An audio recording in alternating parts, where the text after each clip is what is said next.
What's up, guys? Welcome back to Among the Fence. I have put this day off for long enough. Today we are finally going to be talking about Tool's Fear Inoculum. I've gotten a lot of requests asking me to review this album, not just on like my past maybe 10 videos I've gotten a request for it, but also a lot of my friends in real life have been asking me when I'm going to finally freaking do this album. And today is the day. I can't avoid it any longer. And I'm always taking requests of any band in any genre. So maybe your favorite band released a new album or a new single and you want me to review it, go ahead and leave a comment below and I'll make it happen for you. And in case if you've been living underneath a rock and you've just never heard of Tool before, Tool is a band that started in 1990. They are from Los Angeles, California.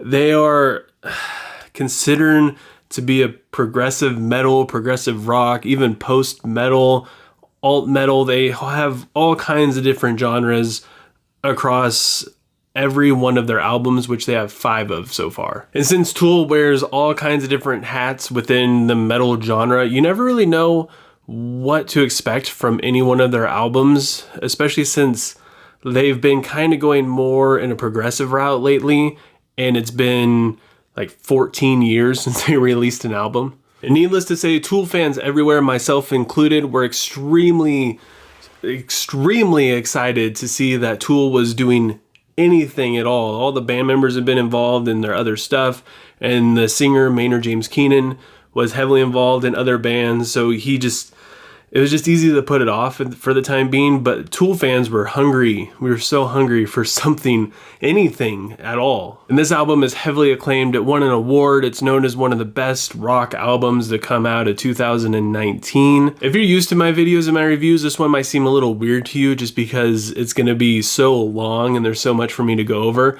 So if I'm talking about a specific song, or if I don't mention like your favorite part in one of your favorite songs, just know that I probably heard it and I recognize it, but I'm not going to talk about it just because there's so much to talk about. And overall, Fear Inoculum has amazing production, amazing songwriting, and it just has that amazing sound that we've all come to love and know as Tool. It's just like if a Tool song comes on the radio, just from the first note that's played, especially if it's a bass note that gets played, we know if it's Tool. We can even tell you what album it's from, probably. A lot of the drum patterns and a lot of the riffs and a lot of the guitar tones and the bass lines and everything just scream Tool on this album. It's a very specific sound that Tool has, and if you are in love with Tool, especially if you're more of a 10,000 Days kind of fan, you're probably gonna fall in love with this album. This is the part of the review where I usually talk about a specific sound that I hear on the album, and then I relate it to a song that I heard, a specific song that actually stuck out a lot to me, preferably one of my favorite songs. But on this album, it's so hard to pick a favorite song. They're all so similar and they're all so good, and honestly, not one really stuck out to me at all, really. I mean, some of them they're good, but I just didn't have like this eureka moment where I was like, hell yeah, this song is the greatest thing I've ever heard. It was, the whole album all the way through was pretty solid.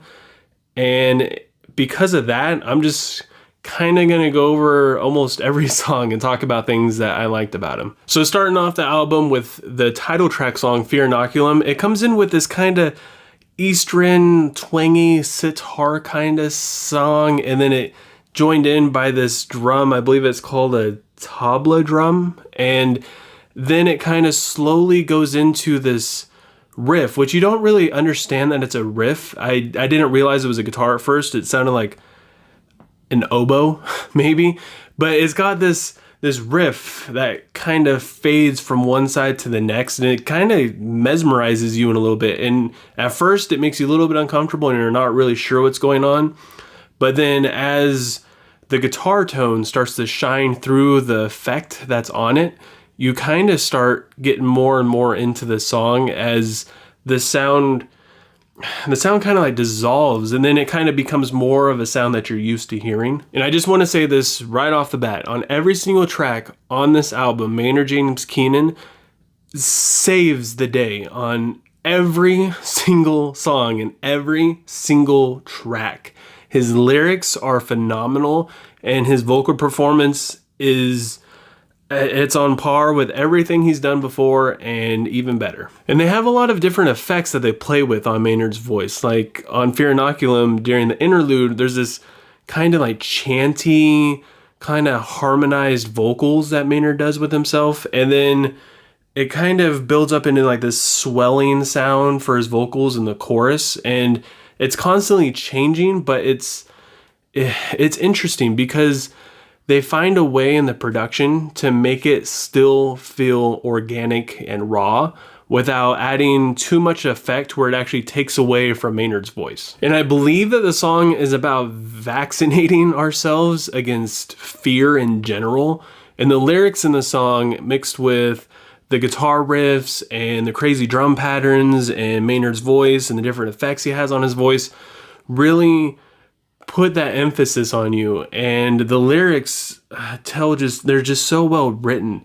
The lyrics over this entire album have a great narrative, but every song in themselves just tells a fantastic story. And then the song ends with a guitar solo, which I feel like the guitar player Adam Jones is using a voice box for an effect on this, but I believe it was in the song Vicaris, or I can't remember the name of it, but it's the second song on 10,000 Days. I think that in that guitar solo, he was accused of using a voice box and seemed like he took quite an offense to that. So I think it's a voice box, but I'm gonna say that it's not. The next song, Pneuma, comes in with this typical kind of driving Tool riff mixed with these typical kind of Tool drums and Tool drum patterns. The song kind of sounds similar to another song off of their album Lateralis, which I think is the third song, called The Patient. The intro of this song just kind of had that feel for me, and to be honest, a lot of times I don't really like that too much in albums when it just kind of sounds like one of their old songs, gets kind of lazy feeling.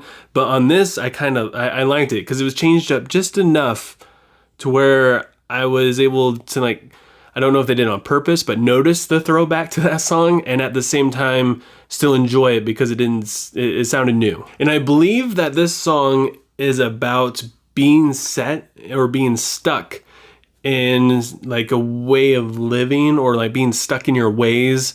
And I think it might be more of a spiritual thing from the lyrics. I believe he says like you have one foot nailed down, which it might be a stretch, but it seems like it might be a reference to a crucifixion. So I'm not really sure if it's maybe just about people being stuck in their ways, and it kind of like makes them ignorant in a way and unable to be open-minded and accept different things. The next song I want to talk about is Invincible. The vocals and the lyrics on this song, again, are absolutely fabulous. They are freaking great. The music, again, it's kind of just Toolish in a way, same kind of riffs, drum patterns, bass line kind of thing going on. And this is one of the only songs where I noticed the chorus a little bit more, just because the choruses in most of these songs don't really have that big of a musical change or vocal buildup or anything like that. It just kind of flows right into it. Sometimes it's only like 2 to 4 lines, and then we go straight into a verse or an interlude right afterwards. But in this song, in Invincible, I noticed the chorus and it was pretty catchy and I enjoyed it quite a bit. The next song I want to talk about is Culling Voices, which if I had to pick one, this might confuse a lot of people just because it might not be their favorite, but this song would probably be my favorite one on the album. Just because it didn't have that just typical Tool sound. It still sounded like Tool, but it had more of a unique, it sounded a little bit newer, and it sounded a little bit more fresh than all the other songs on here. I also enjoyed it because the subject matter of this song, the way how I took it, it seemed like it was about how we imagine things that don't really happen and we make a bigger deal out of it than it really is. It's like you're at work and then somebody says something that might be kind of offensive to you and then you ignore it. And then later when you're at home sitting on the toilet or taking a shower, you imagine that conversation again and you kind of fire yourself up and you get kind of pissed off and you imagine the things you would have said to them. And then all of a sudden now you don't really like this person when just overall it wasn't a big deal, but you just kind of built it up. I might be looking into it a little bit too much, but that's how I took this song. The last song on the album, Tempest, spelled with a 7 instead of spelling it with a T at the beginning for some reason, is probably the heaviest, most driving, and the longest song on the whole album. Tempest doesn't have a chorus in it. It just goes from verse to verse, interludes and all that, but there's always like little sections after verses where they have different guitar solos, and the guitar solo that stuck out to me the most, I believe it was between verse 3 and verse 4, was it was fab. It was so great. It was phenomenal. And I think the only reason why is because of the effect he uses. It's not an effect that I believe I've heard Adam Jones use before, so it just stood out to me just a little bit more. And I know that Tempest is the last song on the album, but technically the last song is Mocking Beat, which is like a 2-minute instrumental, so I don't really count that as being a song since there wasn't really a whole lot to it. And there are 2 other instrumentals on the album.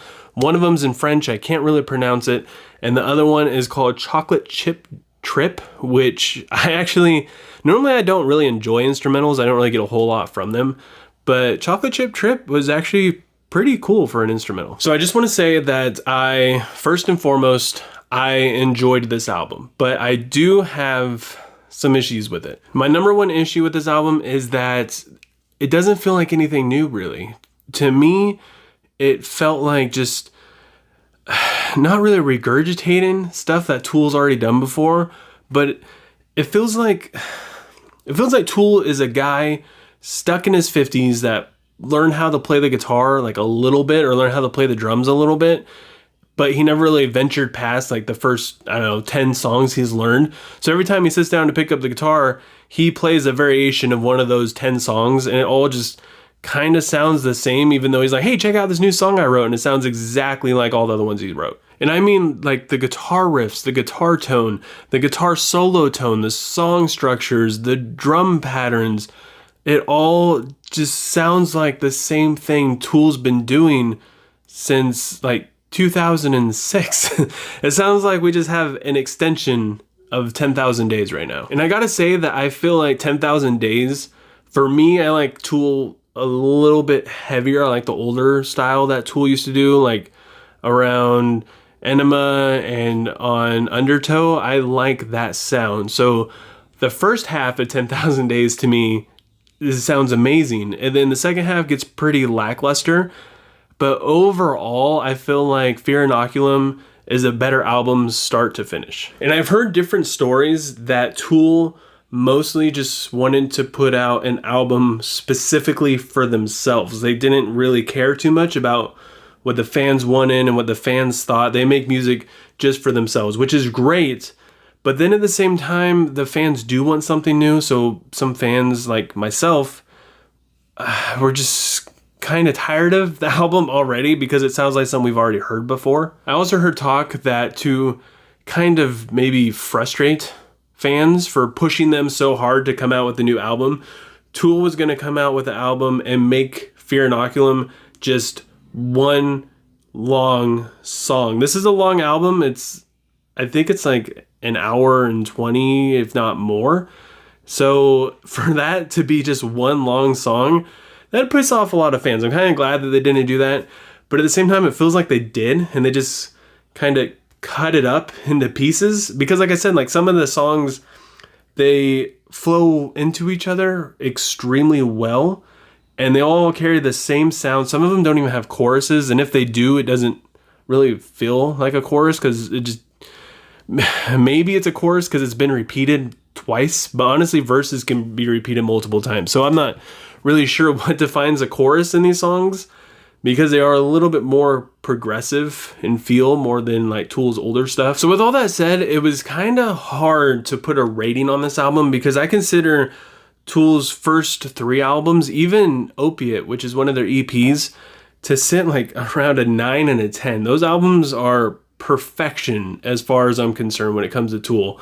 And then 10,000 Days, like I said, it was very lackluster. So I usually put that one like around a 4, maybe a 5. I couldn't really get into the last half of that album. But like I said, Fear Inoculum, I got a lot more enjoyment out of it.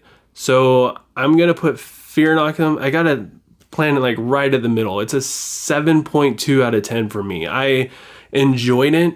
I feel like it could have been better, but it was better than their last album. But when you get to the songs like Descending, which I probably didn't really enjoy that song all that much just because that is the most cliche Tool sound that there is. And if I want to listen to old Tool, I would put on old Tool. I want something new and something fresh, especially when it comes to a 6-minute interlude solo where it's just like, and if you don't understand what I mean by typical Tool sound, just take the rhythm, dun dun dun dun dun dun dun dun dun, dun, and that's it. That's all. Just take that rhythm, play that in your head, and listen to any of these songs, and you've got it. You could play that to any of these songs, and gosh dang it, they do. But I want to know what you guys think. If you've listened to Fear Inoculum, go ahead and leave a comment below letting me know what you would rate it.